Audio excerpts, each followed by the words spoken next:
This man is currently on duty at the fish farm when he suddenly hears a thunderous rumbling outside the window. He looks up and instantly loses his mind with sheer terror. A deep-sea behemoth, stretching over 100 meters long, is reaching out with its massive tentacles, hunting everywhere. To evade a fatal strangulation, a female crew member swiftly lifts an underground pipe cover and crawls inside. However, the beast's thick tentacle unexpectedly forces open the grating and charges straight into the pipe. The woman scrambles and crawls desperately into the depths, but before she can even catch her breath, the giant tentacle squeezes into the room right behind her, even flicking a snake-like tongue. With this sea being so rich in resources and having no shortage of food, why is this massive beast going on an unaliving spree against humans? The story actually traces back to a few days ago. In northern Norway, there lies a serene and beautiful place called Fjord. On this particular day, two young lads are riding jet skis, cruising freely across the deep blue ocean surface. They have absolutely no idea that a mysterious creature is creeping closer to them. It isn't until their jet ski gets sucked into a whirlpool that, no matter how hard the youth revs the engine, they just can't break free. The sea quickly returns to absolute calm, leaving no one to know what kind of horror just went down. A few kilometers away in another marine area, marine biologist Johanna is retrieving a hydrophone and bringing it back to the Ocean Research Institute to analyze the data. Just then, a colleague suddenly rings her up, stating they just received an alert about a bizarre incident at a fish farm on the west coast, hoping Johanna can make a trip out there. Even though this colleague knew Johanna had made Vangsness off-limits, they still insisted on forwarding the whistleblower's video directly to her inbox. Johanna cuts the call and pops open a silver briefcase, inside of which is a photo of her and a man taped to the lid. Perhaps Johanna's reluctance to visit Vangsness is tied directly to this very individual. Once she gets into her car,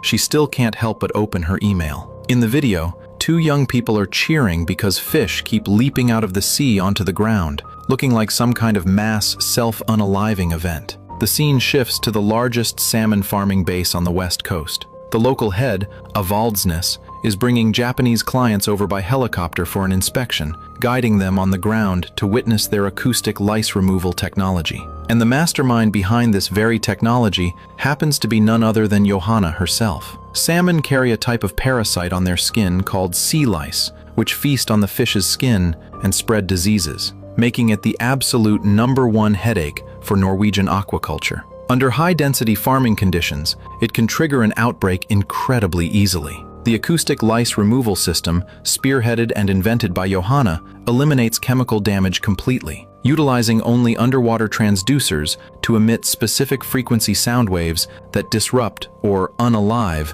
sea lice without harming the salmon. This method is both highly efficient and eco-friendly, serving as the ultimate pride and joy of the fish farm owner, awakens. He calls out his chief aquaculture engineer, Eric, to answer the client's burning questions regarding the sonar lice removal system. The Japanese clients are most concerned about whether the acoustic interference will stress out the salmon and stunt their growth. Eric explains that as long as they pinpoint the right frequency, it won't be an issue at all. Eric quickly reassures them, stating that there is no need to worry, as this scenario is absolutely impossible to occur. The software they developed regulates the frequency strictly based on the fish's stress levels, so it definitely won't disrupt the ecosystem. Right as the Japanese clients are conducting their inspection, Johanna also arrives near the breeding farm. Quite a few fishing nets are piled up near the shore, and the buoys attached to them are completely crushed and popped. Perhaps it is this exact strange energy that causes those fish to lose control and leap ashore.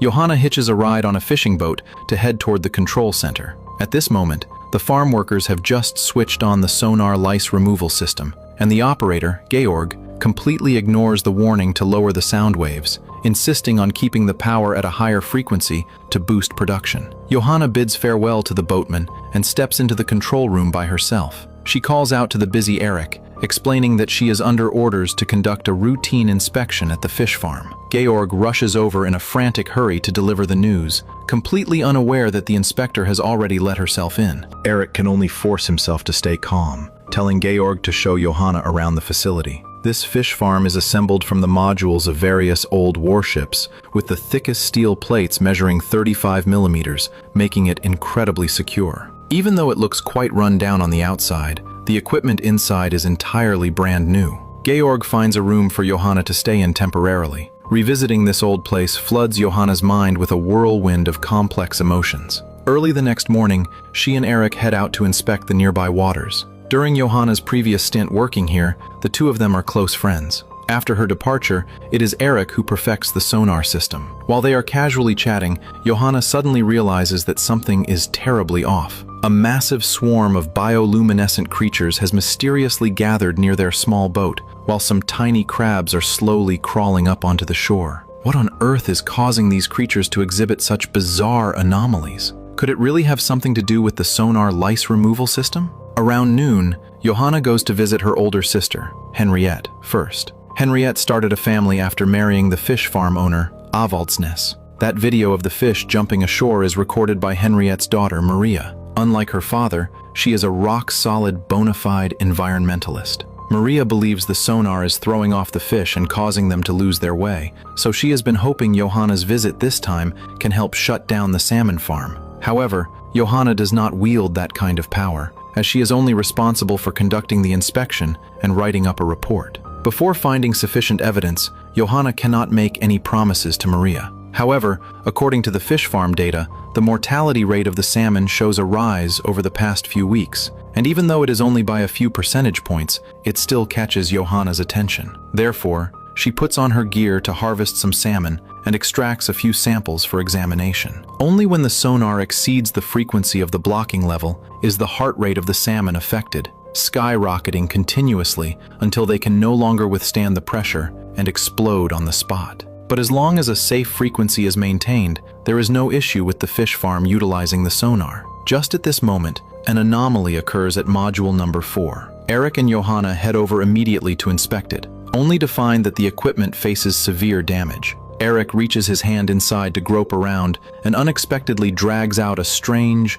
unknown species. It is already unalived due to being jammed inside the sonar equipment. After testing it, Johanna discovers that this species has abnormal amino acid levels, looking very much like some kind of deep-sea creature, and it bleeds a glowing liquid once its surface tissue is slashed, possessing many characteristics identical to parasitic organisms. If this thing truly is a parasite, it is terrifying to imagine just how massive its host must be. While dissecting the species, Johanna accidentally splashes the tissue fluid onto her face. To prevent this stuff from being harmful, she rushes to the bathroom to take a shower. The black liquid flows down her skin and into the drain, vanishing completely. On the other side, the police station where Henriette works salvages the missing jet ski from the beginning, out of the deep sea. A young boy cannot resist his curiosity and stealthily reaches out to touch it, resulting in him feeling the black slime on it as well. Perhaps the disappearance of those two young men is tied directly to those mysterious parasites.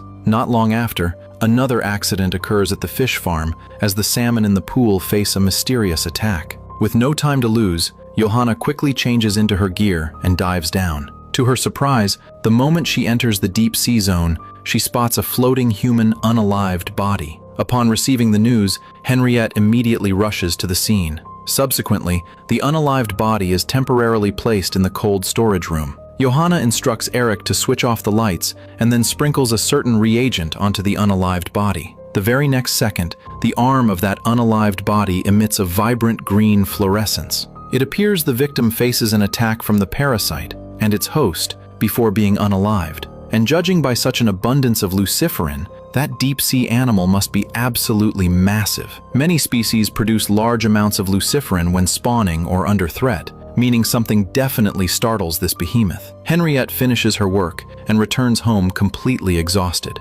Awakens excitedly announces that they are finally securing the Japanese clients, who want to expand the project scale tenfold and can complete the official signing at a restaurant tomorrow. Maria cannot stand her father's fish farm expanding day by day, so she takes some beer and a fit of pique to hang out with her friends. Meanwhile, inside the silent fish farm, only Eric remains on duty. The salmon inside the fish pool are restlessly churning with anxiety. Inside the room, Johanna is also plagued by nightmares, and in her groggy state of consciousness, she constantly feels as if something is crawling across her belly. Johanna checks her entire body and finds no suspicious creatures whatsoever, yet a faint sense of dread always lingers in her heart. The next day, a kayaking team is practicing in the fjord, training their stunts for an upcoming exhibition match. Now it is Vigdis's turn to perform the underwater flip, and the teammates watch her encouragingly from the side. Vigdis takes a deep breath and submerges into the water, but several minutes pass, and she still does not surface.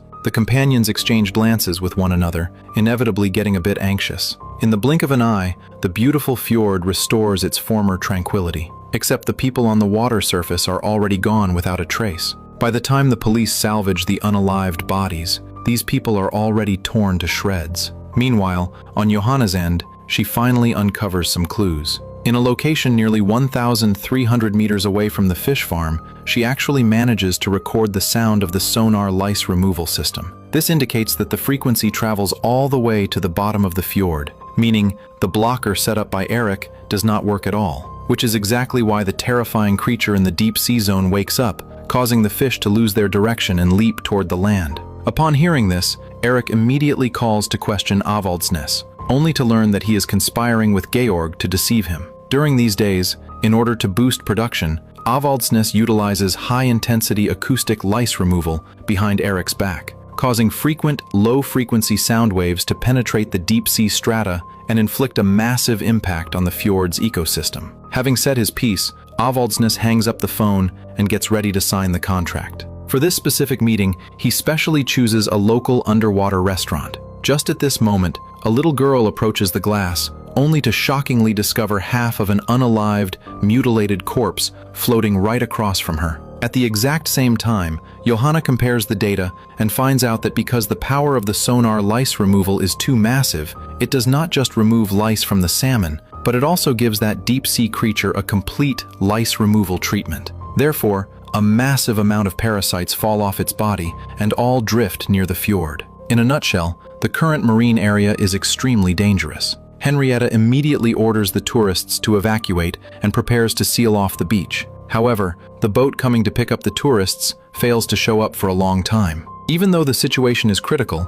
Avaldsnes still refuses to shut down the sonar. Little does he know that his daughter Maria is currently bringing her two environmentalist buddies, Cato and Hallvard, preparing to stealthily dive and sabotage the acoustic device. Due to limited diving gear, Cato takes the lead and leaps into the sea, while Hallvard and Maria stay on the boat to keep watch, when suddenly, a creature crashes right into them. Meanwhile, over at the control room, they instantly discover that module number 3 is offline. Right on the heels of that, Cato rapidly surfaces. The unfortunate Cato gets dragged straight into the water. Just as Eric wants to verify the status of module number 3, he catches sight of Maria's figure. Avaldsnes gets a huge fright upon seeing his precious daughter and quickly runs over to drag Maria onto the shore. However, the very next second, the giant beast begins to assault the fish farm platform. One can see the salmon exploding into a bloody mist during their struggle, as alarms go off everywhere across the platform. Johanna stares intently at the thick fog ahead,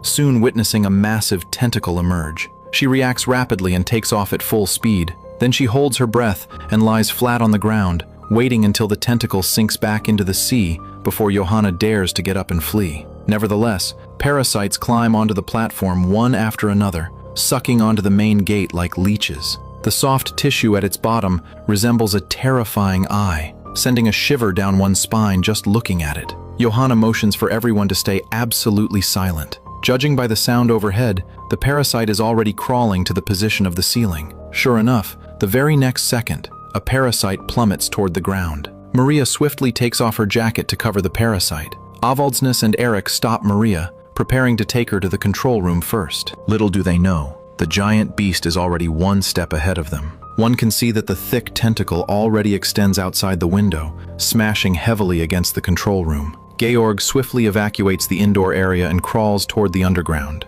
On the other side, before Maria and the others can even get close, the iron gate in front of them gets ripped open like a piece of paper. They are rooted to the spot in utter shock by the horrific scene before their eyes. The very next second, the tentacle reaches inside to coil around Maria, dragging her into the vast fog. Avaldsnes has no time to overthink and immediately charges out. Johanna wants to step forward to check the situation, but to her surprise, several more tentacles are rearing to move, and this time, they are even preparing a pincer attack from the front and back. Johanna crushes the danger by the narrowest of margins, rushing around frantically like a headless chicken, almost getting caught red-handed by the tentacle overhead. In the critical moment, Johanna pries open an underground pipe and slips inside, gripping the grating with a death clutch. However, her meager strength is a mere drop in the bucket, and the tentacle quickly squeezes into the underground pipe. Johanna crawls inside the narrow pipe, slipping into a corner to temporarily evade the tentacle, and kicks open another grating to flip into a room. Yet before she can even catch her breath, she feels a cold sensation on her face as a few drops of slime drip down. Right after that, a tentacle with a blooming top extends inside, its probe-like tissue at the tip, searching everywhere for prey. Johanna carefully avoids the tentacle, but the probe still brushes against her back, scaring her so much that she dares not even breathe a single sigh. She stiffens her body to slide out of her jacket, but unexpectedly, the tentacle tightly wraps around, strangling her fragile neck. Just at this moment, Eric quietly approaches, gripping an axe tightly as he prepares to step forward and help. Johanna, however, reaches out her hand to signal Eric not to infuriate the giant beast. Eric has no choice but to lower the axe, moving closer to the chainsaw behind him. Taking advantage of the tentacle being injured, they quickly grab the axe and flee. On the other side, Georg hides inside a certain room out of breath, only to see Halvard curling up in the corner. Just as he is about to step forward to help, Halvard collapses to the ground, with a parasite still latched onto his back. It looks like it crawls in from the ventilation duct. The parasite senses the aura of a living being and slowly approaches. Georg is quite bold as well, actually sticking out his foot to kick the parasite over, even bending down to observe it closely. As the saying goes, curiosity unalived the cat, and Georg is probably about to reap the bitter harvest of his own actions. The scene shifts as Avaldsnes stands on the deck, calling out his daughter's name loudly. Unexpectedly, the tentacle actually emerges from the sea surface upon hearing the sound. Avaldsnes hurriedly snatches up a stick for self-defense. Perhaps Avaldsnes's fearless attitude plays a role in intimidating it, as the giant beast actually throws Maria back onto the ground. Once Maria regains consciousness, she faintly sees the creature behind the heavy fog, slowly revealing itself. Right after that, Avaldsnes also climbs onto the deck. The father and daughter know full well that they should not overstay their welcome, so they simply hold hands and flee into the sea to evade the giant beast. But they do not stop to think that this giant beast comes from the deep sea in the first place, so what use can jumping into the water possibly be? The very next second, the tentacle plunges into the water. Avaldsnes can only push his daughter away to make her swim away quickly, while he himself gets dragged into the deep sea, meeting his end inside the belly of the giant creature. On the other side, Eric and Johanna arrive at the control room, and through the glass window, they can see the tentacle wreaking havoc across the fish farm platform. Eric attempts to lower the intensity of the underwater lice removal sound waves, but the console malfunctions. The parasites crawl inside as well. Johanna raises her axe and hacks forward, directly scaring that parasite away. The instruments on the console shut down completely, and the fish farm platform suddenly becomes unusually quiet, with the tentacles that were just flaunting their claws completely vanishing. Could it be that that single axe hack destroys the sonar system? Right as they are wondering, Johanna spots the unconscious Maria. Maria slowly sinks into the water due to her body losing strength, so Johanna hurriedly leaps into the water to save her, dragging Maria back to the surface and bringing her back to the control room. Eric also fishes a flare gun out of a drawer and fires it, hoping that anyone who sees it can come to their rescue. Fortunately, Henriette happens to be nearby. Unfortunately, the situation outside is not pretty either, as the boat meant to pick up the tourists is splattered with blood, and the driver is long since gone. The underwater restaurant is also swarmed by parasites, facing a looming catastrophe of utter annihilation. Johanna comforts the terrified Maria and walks outside with a look of pure shock. Within the red mist, the ancient behemoth Kraken, which remains dormant for thousands of years, finally reveals its full form. It stretches over 100 meters long, covered entirely in giant tentacles, and its body surface is supposedly accompanied by countless parasites. At this moment, the Kraken slowly sinks into the sea, but Johanna knows it will not let matters rest, so she presses Eric to find out if there are more transducers available. Eric recalls that there are still quite a few backups stored in the workshop. Johanna wants to utilize the frequency emitted by the transducers to lure the Kraken away from the fish farm first. While they are working hard to assemble the transducers, Maria shrinks into the corner, not daring to make a sound, because a parasite is slowly closing in on her. She closes her eyes, waiting for the grim reaper to arrive. At the critical juncture, Henriette suddenly pushes the door open and blasts the parasite to pieces with a single shot. Maria throws herself into her mother's arms, weeping bitterly as she informs her that her father, unfortunately, meets his demise. The words barely leave her mouth when the platform shakes violently and a massive surge of seawater pours backward through a breach. Eric tells Henriette to take Maria and hide upstairs, while he and Johanna will sail the boat to lure the Kraken away first. To his surprise, the moment Eric turns around, Johanna takes the initiative to push the small boat away. Johanna knows full well that the fewer people risking their lives, the better, which is why she pilots the small boat away entirely alone. Once she is at a sufficient distance, she activates the enhanced version of the transducer to emit sound waves, then hurls the device into the sea. The continuous low frequency rapidly penetrates the marine area, and ripples gradually rise across the calm sea surface. Johanna looks around her surroundings nervously. The Kraken grabs Johanna, who fell into the water, and brings her before its eyes, its snake-like pupils quietly observing this weak creature. Right at this moment, the frequency of the transducer suddenly skyrockets. It turns out Johanna sets the frequency inversion of the acoustic transmitter in advance, and at this moment, the high-intensity sound waves draw the Kraken toward the deep-sea abyss, temporarily diffusing the crisis. However, the giant beast in the depths of the fjord does not vanish, and the ancient wrath of the ocean is yet to be appeased. If humanity continues to encroach upon these waters, the Kraken will sooner or later stage a comeback. At this moment, Johanna swims forcefully toward the sea surface, and just as victory appears within reach, she runs completely out of strength, her consciousness and body gradually plunging into endless darkness. In the early morning, the trio, including Eric, comes over to search for Johanna, only to see an empty, desolate small boat. Eric's heart sinks, and he quickly swims over to investigate. However, Johanna's figure is nowhere to be found, leaving him with no choice but to continuously dive into the water to search for her. Just then, Maria hears a sound on the water surface. It turns out the old boatman Olav is nearby, having already salvaged Johanna, who falls into the water. Unfortunately, however, she is already drowned. Even though it is a disaster birthed entirely from the greed of the fish farm owner, Johanna pays the ultimate price with her life.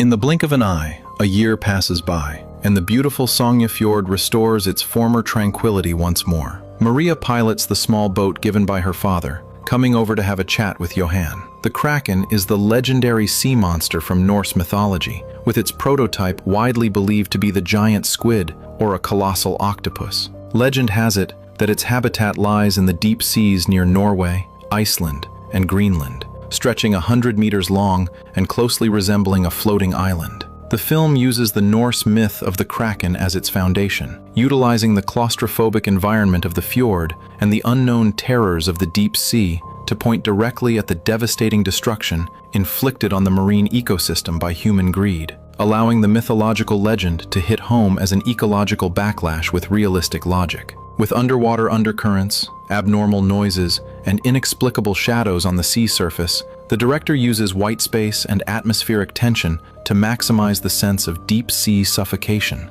making it a Nordic disaster thriller that combines a Lovecraftian vibe, creature oppression, and a critique of reality. Friends who enjoy this genre of movies can check out the original film, and we will see you in the next episode.